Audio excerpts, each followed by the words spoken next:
Laço Branco aqui em Recife.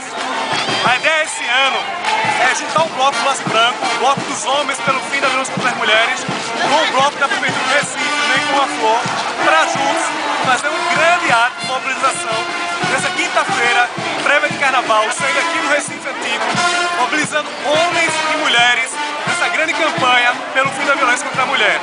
Acreditamos que a violência contra a mulher não é um problema só das mulheres, e sim que muitos homens podem participar junto disso, né?